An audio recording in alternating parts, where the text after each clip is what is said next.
बात आप मानते हैं कि नहीं कि चाहे क्वाड हो, चाहे एससीओ हो, चाहे ब्रिक्स हो, चाहे IPU2 हो, कोई भी अंतर्राष्ट्रीय, चाहे ग्रुप ऑफ G7 हो, कोई भी ऐसा अंतर्राष्ट्रीय संगठन नहीं है, चाहे इंटरनेशनल सोलर अलायंस हो, कोई भी ऐसा संगठन नहीं है जिसमें भारत का प्रतिनिधित्व प्रधानमंत्री मोदी जी का निमंत्रण के साथ नहीं होता है। कोई भी ऐसा संगठन नहीं रहेगा।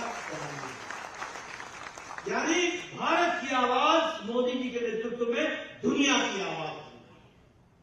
यह अंतर हमको समझना चाहिए। आज G20 हुआ, इससे पहले किसी को याद था कि G20 होता है? 200 बैठकें लगभग 100 शहरों में हुई, सारा देश उसमें इन्वॉल्व हुआ और अफ्रीकन यूनियन को परमानेंट मेंबर का दर्जा मिला तो भारत की धरती नई दिल्ली में मिला। अगर G20 के अंदर यूनानिमस रेजोल्यूशन पास हुआ तो वो G20 का भारत की नई दिल्ली में मोदी जी के नेतृत्व में हुआ, उनकी अध्यक्षता में हुआ। अगर यूरोपियन और हमारे मिडिल ईस्ट का इकोनॉमिक कॉरिडोर बनने की सहमति हुई तो वह भी नई दिल्ली की धरती पर हुई, भारत पर हुई। ये हमको G20 के बारे में ध्यान रखना है। इसलिए ऐतिहासिक दृष्टि से देखा जाए तो G20 अंतर्राष्ट्रीय दृष्टि से, हर दृष्टि से इन सब चीजों को किया गया है, उसको आगे बढ़ाया गया है। मैं यहां पर यह भी कहना चाहूंगा कि आज भारत विश्व मैत्री की दृष्टि से सबसे अग्रसर रहा है। अगर कोई आपदा पापुआ न्यू गिनी में आई तो भारत सबसे पहले पहुंचा। अगर फिजी में समस्या आई तो भारत सबसे पहले पहुंचा। अगर मालदीव में समस्या आई तो भारत सबसे पहले पहुंचा। अगर श्रीलंका में कोई समस्या आई तो भारत सबसे पहले पहुंचा।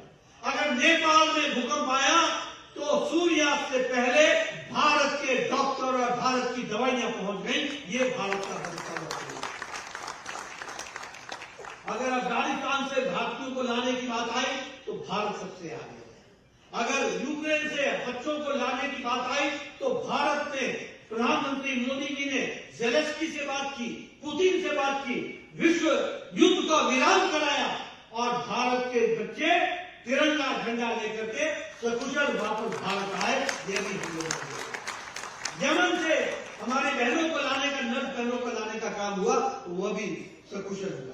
अगर हमारे क्रिश्चियन पादरियों को, उनको भी अगर सकुशल लाने का काम हुआ तो वो भी मोदी जी के नेतृत्व में हुआ। और मेडिसिन के बारे में मैं बताना चाहूंगा कि दुनिया को जब भी दवा की जरूरत पड़ी तो भारत सबसे आगे मोदी जी के नेतृत्व में खड़ा रहा है। इसलिए विश्व मैत्री के रूप में भी भारत